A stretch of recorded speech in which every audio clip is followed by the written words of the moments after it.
Alors on va créer un nouveau document, toujours format A4 horizontal, A4 paysage, pas de page en vis-à-vis, pas de bloc texte principal. Et alors dans cette page A4, nous allons mettre des photos d'animaux. Et le but, c'est que quand on survole l'image de l'animal, elle s'agrandit un peu et ça produit le son d'animal. Voilà, ça peut être intéressant pour faire des choses interactives pour les enfants. Ça peut être bien. Donc, il nous faut trouver 3 photos d'animal. On va faire ça avec 3 photos, hein. Donc, vous allez chercher sur Google. Si vous n'avez pas d'idée, moi, je vais prendre un loup, une brebis et une vache.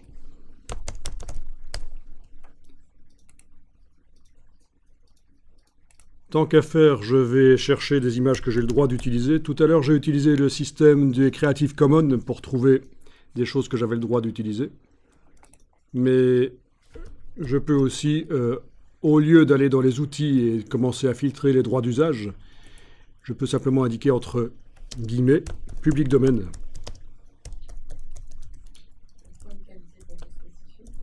La qualité de la photo n'a pas d'importance ici, parce que de toute façon, c'est pour un affichage sur écran, donc la plupart des photos devraient fonctionner.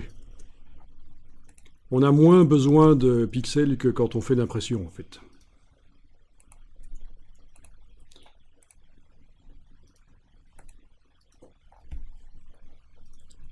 Ok.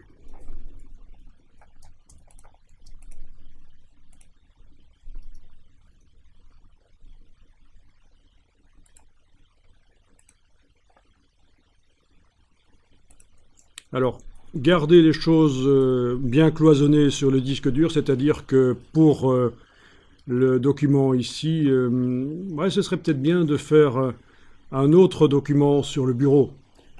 Vous avez fait un dossier PDF interactif jour 1, oui, faites-en un autre, oui. Oui, on va pas mettre... il faut essayer de garder les choses claires quand même.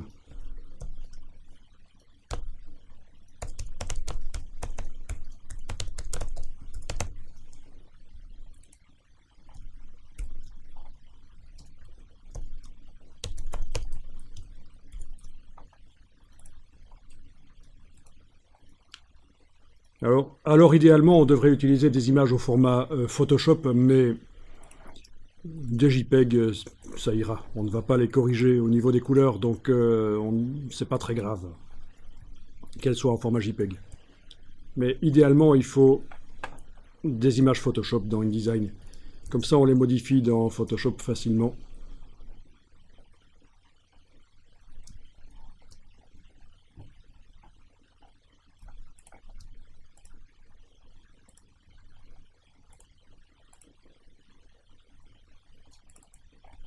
Le fait d'avoir indiqué public domaine entre guillemets ne me garantit pas qu'il s'agit vraiment d'images du domaine public. Donc il faudrait normalement aller vraiment vérifier sur la page qui contient l'image